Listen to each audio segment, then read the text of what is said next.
स्वागत है आपका बी न्यूज नेशन में। मैं हूं आबिद हुसैन शेख। सीएबी बिल के खिलाफ उलमा कमेटी का ऐलान। सीएबी बिल की मजम्मत पूरे देश में हो रही है। केंद्र सरकार के खास समुदाय पर गैर संवैधानिक फैसलों के खिलाफ आवाज बुलंद करने कल बीजापुर के जामिया मस्जिद से 10 बजे विशाल रैली का आयोजन किया गया है, जिसमें सभी इंसाफ पसंद नागरिक भाग लेकर देश को तोड़ने वाले इस बिल का विरोध करने की अपील करते हुए उलमा कमेटी ने एमएमसी का समर्थन करने का ऐलान किया। इसकी इतला उलमा कमेटी के सदर मौलाना शकील अहमद कासमी, जामिया मस्जिद के इमाम मौलाना यूसुफ के अलावा जिम्मेदारों ने अवाम से इस एहतजाजी मुजाहिरे में बड़ी तादाद में शरीक होने की अपील की है। जैसा कि आप देख रहे हैं और सोशल मीडिया में आए दिन पूरे हम उन सारी चीज़ों को देख रहे हैं, तो इसके अंदर जो चीज़ें हैं जैसे सीएए है और सीएबी के ख़िलाफ़ ज़िले सतह पर पुरजोर एहतजाजी रैली निकलेगी। वो जामे मस्जिद से सुबह ठीक 10 बजे निकलेगी। मैं तमाम लोगों से गुजारिश करता हूं और तमाम तंजीमों से, तमाम लोगों से कि कल ठीक सुबह 10 बजे से पहले जामिया मस्जिद पहुंच जाएं और वहां से ये जुलूस हमारा निकलेगा और एहतजाजी रैली हमारी निकलेगी और उसके अंदर आप तमाम लोग शिरकत करें। अभी ये नॉर्थ इंडिया के अंदर ये आग लगी हुई है, हर तरफ लोग परेशान हाल हैं।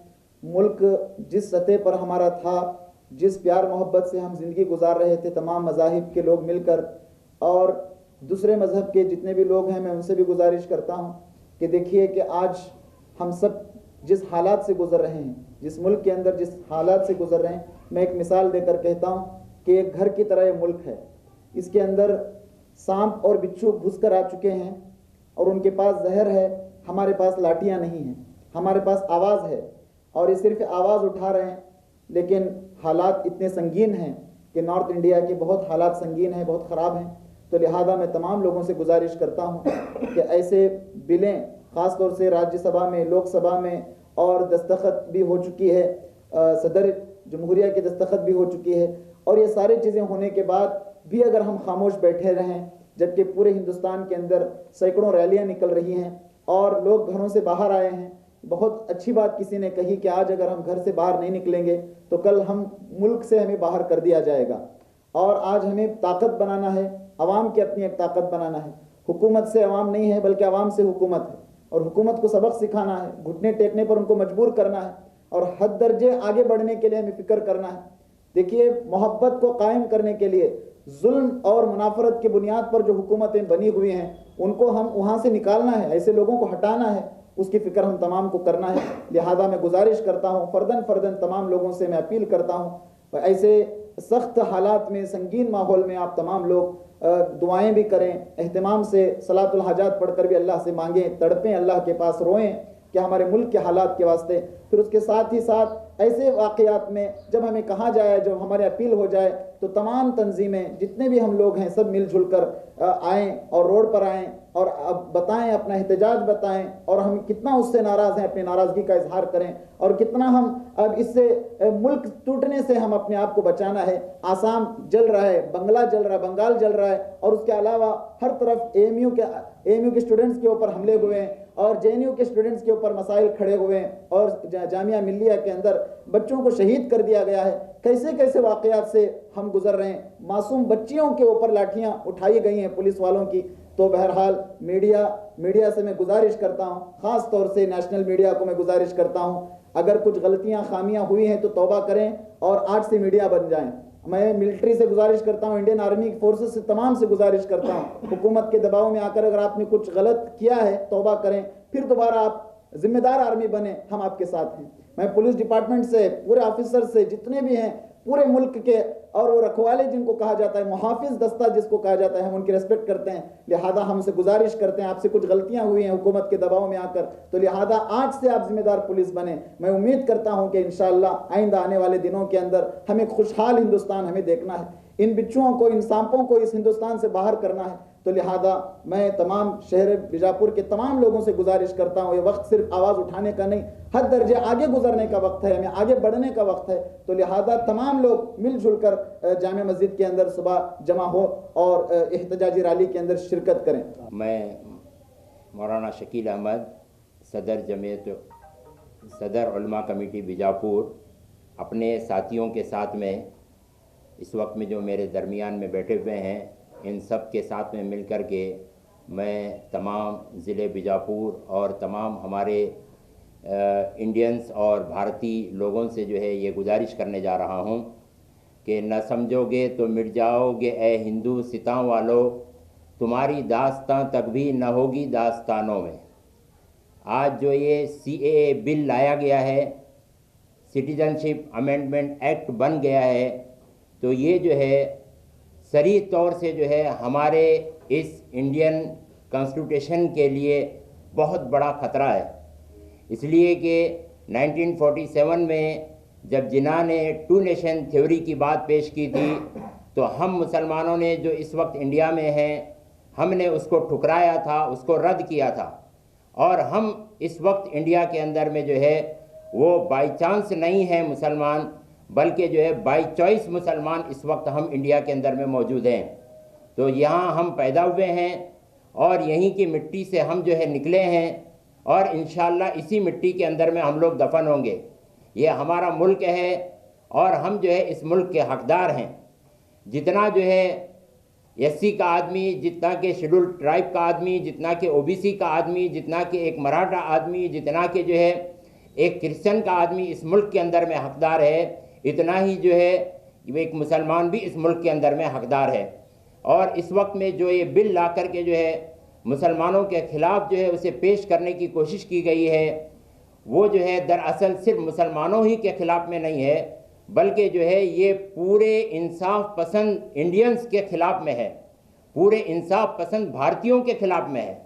आज जो है ऐसा लग रहा है कि मुसलमानों को अलग किया जा रहा है, लेकिन मैं तमाम भारतीय लोगों से ये कहना चाहता हूँ, तमाम इंडियंस से ये कहना चाहता हूँ कि आज जो है मुसलमानों का नंबर आपको नज़र आ रहा है, कल हो सकता है कि और किसी कास्ट का नंबर आए और किसी समाज का नंबर आए।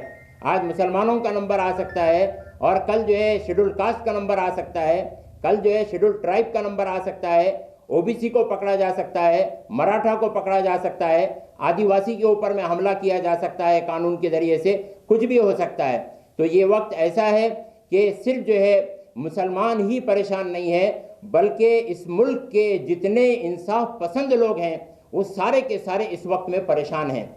और जो है हम तमाम भारतीय लोगों से ये गुजारिश करना चाहते हैं कि आप तमाम जो है इस NRC की मुखालिफत करें और CAA बिल की मुखालिफत करें। सिर्फ मुसलमान ही नहीं इसको ठुकराए, बल्कि जो है कोई भी भारतीय और कोई भी इंडियन जो है इस NRC के जो है कागजात सबमिट ना करे और कोई भी जो है NRC के जो है NRC के लिए अपने कागजात को लेकर के गवर्नमेंट के पास में ना जाए और फिर जो है CAA एक्ट को जो है बिल्कुल तौर से जो है कंडम करने की कोशिश करे। इसलिए कि आज जो है अगर मुसलमानों का साथ ये SC, ST, OBC and minority और मराठा और आदिवासी लोगों ने नहीं दिया, तो कल हो सकता है कि हम ना रहें, लेकिन जो है आप पकड़े जाएं। इसलिए जो है हम ये गुजारिश कर रहे हैं कि जो है तमाम भारतीय और तमाम इंसाफ पसंद लोग जो है वो हमारे साथ में खड़े हों। और इसके लिए जो है कल एक बहुत बड़ी रैली बीजापुर के अंदर में होनी जा रही है। हमारे उलमा कमेटी और जो है PFI वाले और जो है दूसरी और तंजीमों ने भी इरादा किया था कि 18 तारीख को जो है हम लोग एक रैली निकालेंगे करके, लेकिन फिर जो है माशाल्लाह कुछ जो है MMC वालों ने ऐलान किया, तो हमें इसकी बड़ी खुशी हुई और हम सब ने मिलकर के ये इरादा किया कि ये मुद्दा सिर्फ जो है एक जो है चंद मुसलमानों ही का नहीं है, बल्कि जो है पूरे इंडियन और भारतीय लोगों का है, तो हम सब का मुद्दा है। तो हम जो है अलग अलग जो है वो रैली निकालने के बजाय सब मिल करके जो है एक ही वक्त में अपनी ताकत को जो है बताएं गवर्नमेंट को कि आपने जो बिल पास किया है वो बिल्कुल जो है हम उसको मंजूर नहीं करेंगे और उसको हम जो है कंडम करेंगे और जो है हम उसका बिल्कुल भी साथ नहीं देंगे, ये हमें बताना है। इसलिए हमने अपनी रैली को कैंसिल कर दिया 18 तारीख की और हमने जो है इसी 17 तारीख की रैली को खूब ताकत देने का हमने इरादा किया है।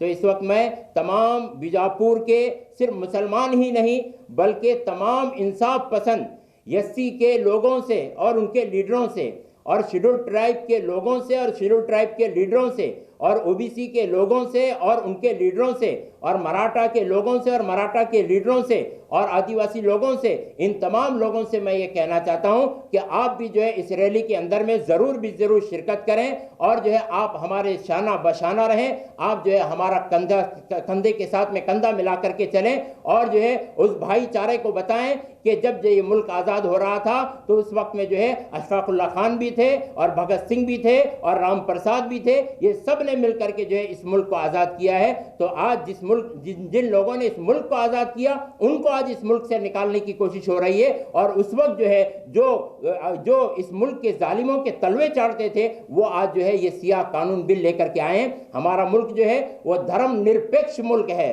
और आज जो कानून बनाया गया है वो धर्म के नाम पर बनाया गया है। ये जो है पूरे मुल्क के लिए सबसे सियाह और बदतरीन दिन है। जितने सियाह दिन गुजरे इस मुल्क पर उनमें सबसे ज्यादा सियाह और बदतरीन दिन ये है कि आज उस मुल्क को जो धर्म निरपेक्ष मुल्क था उसको जो है आज धर्म के नाम पर जो है बंटवारा कर दिया गया है। ये इंतहाई जो है बहुत खतरनाक कानून है और बहुत जो है एकदम बेकार कानून है। हम इसको बहुत कंडम करते हैं और जो है गवर्नमेंट से ये कहते हैं कि वो जो है अब इस कानून को वापस ले और जो है इस मुल्क को सेकुलर मुल्क बनाए। आज सेकुलर जो है पूरे तौर से खतरे के अंदर में है।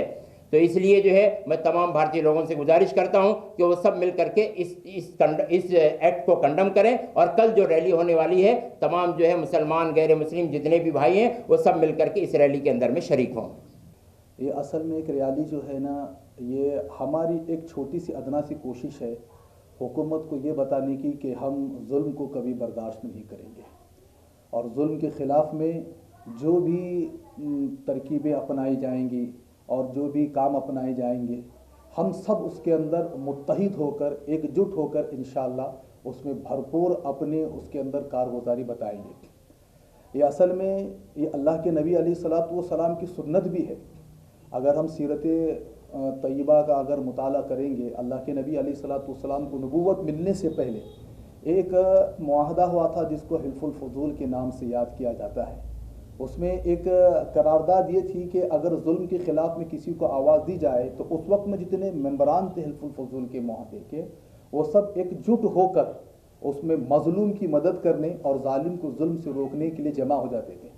इस मुआहदे का अल्लाह के नबी अलैहिस्सलातु वस्सलाम के यहाँ इतनी अहमियत थी, आप सल्लल्लाहु अलैहि वसल्लम के यहाँ, कि नबूवत मिलने के बाद भी आप अक्सर व बेशतर ये कहा करते थे कि अगर आज भी कोई आदमी मुझे हिल्फुल फुजूल का मुआहदे का वास्ता देकर बुलाएगा जालिम के ख़िलाफ़ में खड़ कर मजलूम की मदद करने के लिए तो मैं उस वक्त भी उसके लिए खड़ जाऊँगा।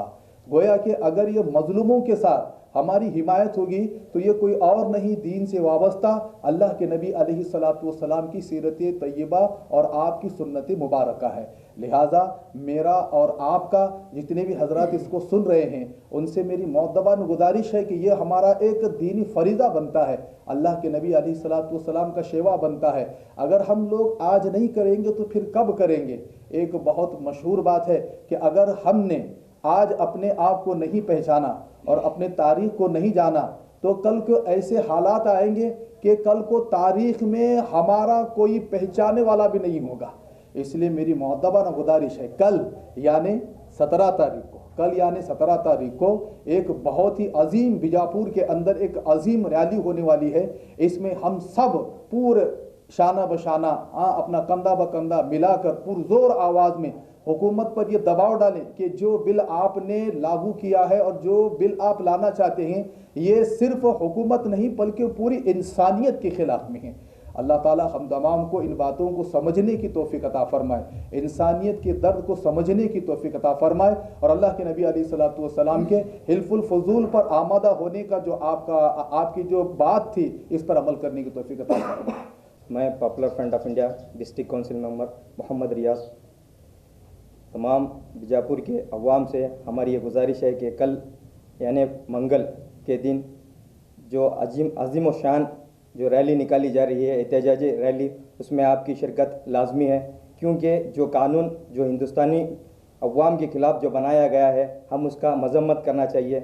ये एक हिंदू राष्ट्र की तरफ का एक ले जाने का एक मकसद उनका संघ परिवार का, उस ताल्लुक़ से हमारी बीजेपी हुकूमत काम कर रही है। इसलिए पॉपुलर फ्रंट ऑफ इंडिया इससे पहले ही जब अभी ये बिल ये लोग पास भी नहीं किए थे लोकसभा में या राज्यसभा में, इससे पहले ही हमने ये ऐलान कर दिया था कि हम इस एनआरसी और सीएबी बिल को हम क्या करते हैं, कंडम करते हैं, बाइकाट करते हैं। हमारी तमाम अवाम से भी यही एक गुजारिश है कि हम इस बिल को बाइकाट करना है, इसके तरफ हमारी कोई तवज्जो नहीं, हम इससे डरना नहीं है, हम डरने वाली कौम नहीं है। इससे पहले भी हमने बहुत सारे रसूलों के बारे में हम देख चुके हैं, उनके साथ भी क्या है, उनको भी उनके मुल्क से निकालने की कोशिश करते थे, लेकिन आज भी क्या है, हिंदुस्तानी मुसलमानों को हमारे मुल्क से ही हमना निकालने की कोशिश हो रही है, जबकि इस हिंदुस्तान को आज़ादी दिलाने के लिए सबसे ज़्यादा कुर्बानी देने वाले हमारे मुसलमान हैं। हमें इससे डरना नहीं है। पॉपुलर फ्रंट ऑफ इंडिया भी 18 तारीख को हम एक रैली निकालने का हम सोच में थे, लेकिन जैसे ही एमएमसी या फिर दूसरे लोग वो भी लोग करना चाहते हैं, तो उनसे जब हमारी मुलाकात हुई तो हम फिर एमएमसी का ही साथ देना बोल के हम ये तय करके जो हमारा एहतजाजी जो 18 तारीख को था एहतजाज, उसे हमने वापस ले लिया है और एमएमसी को हम साथ दे रहे हैं, उनका सपोर्ट कर रहे हैं। बी न्यूज नेशन के लेटेस्ट न्यूज़ों को अपने मोबाइल में देखने के लिए यूट्यूब में बी न्यूज नेशन के चैनल के सब्सक्राइब आइकॉन को दबाएं और फिर बेल आइकॉन को दबाने पर आप लेटेस्ट न्यूज़ों को देख सकते हैं। अस्सलामुअलैकुम, मेरा नाम इमरान है और मैं आज आपको बताने वाला हूं कि इंग्लिश बातचीत कैसे सीखी जा सकती है। और सबसे पहले आप ये समझ लें कि मेरे बारे में ये जान लें कि मैं इंग्लिश मीडियम से नहीं हूं। I am not from English medium but I can speak English now. So बहुत सारे लोगों को इंग्लिश बातचीत करना नहीं आता, जिसकी वजह से जो है बहुत सारे मुश्किलात का सामना करना पड़ता है। तो सबसे पहले हमारा एक प्रॉब्लम ये है कि हमें मीनिंग्स याद नहीं रहते, वोकैबुलरी हमारी वीक रहती हैं, तो जिसका इम्प्रूव करना बहुत ही ज़्यादा ज़रूरी है। मिसाल के तौर पर अगर मैं आपसे एक सवाल करता हूँ, मैं खा रहा हूँ या खा रही हूँ इंग्लिश में कैसे बोलेंगे, तो आपका जवाब होगा डेफिनेटली आई एम ईटिंग। ठीक है, तो अगर मैं आपको ये सवाल करता हूँ कि मैं निगल रहा हूँ या निगल रही हूँ कैसे आप बोल सकते हैं, तो बहुत सारे लोगों को यहाँ पे मुश्किल होती है क्योंकि निगलने का मीनिंग याद नहीं रहता। तो इसलिए वोकैबुलरी मतलब मीनिंग का जो है इम्प्रूव करना बहुत ही ज़्यादा ज़रूरी हो जाता है। और एक मिसाल है और एक एग्जांपल है, मैं तैर रहा हूँ कैसे बोलेंगे, तो आपका जवाब होगा आई एम स्विमिंग। अगर मैं आपसे ये पूछता हूँ कि मैं डूब रहा हूँ कैसे बोलेंगे, तो यहाँ पर बहुत सारे लोगों को मुश्किल होती है क्योंकि डूबने का मीनिंग नहीं मालूम है। तो सबसे पहले हमें चाहिए कि हमारा वोकैबुलरी इम्प्रूव करें, मीनिंग हमारा इम्प्रूव करें। तो जो है ये इम्प्रूव कैसे किया जा सकता है, मीनिंग को कैसे याद किया जा सकता है। इतनी बड़ी डिक्शनरी लेकर के हज़ारों पेज की जो है मीनिंग्स हम याद नहीं कर सकते, तो वो सारी चीज़ें जो है हमारी क्लास में आपको सिखाई जाएगी। और दूसरा प्रॉब्लम ये है कि sentences depend on situation, sentences कैसे बनाए जाएँ। तो अगर आप ये सीख लेते हैं तो it's my challenge, you can speak English easily. तो कैसे, अभी यहाँ पे देखिए अलग अलग जुमले होते हैं, उसका सीखना ज़रूरी है। मैं आता हूँ, आ रहा हूँ, आ सकता हूँ, आ सकता था, आना चाहिए था, आ चुका हूँ, आ चुका था। ऐसे बहुत सारे जुमले हैं जो हमें मालूम नहीं है। अगर हम वो जान ले सेंटेंसेस कैसे बना सकते हैं, तो जो है इंशाल्लाह बहुत ही जो है आसानी के साथ इंग्लिश बातचीत हम कर सकते हैं। तो अगर आप जो है हमारे साथ इंग्लिश बातचीत सीखना चाहते हैं तो ज़रूर जो है ज्वाइन कीजिए हमारी क्लास को और नीचे दिए गए नंबर पे कांटेक्ट कीजिए। तो इंशाल्लाह उम्मीद करता हूँ जो है आप ज़रूर इंग्लिश बातचीत सीखेंगे। Thank you, all the best.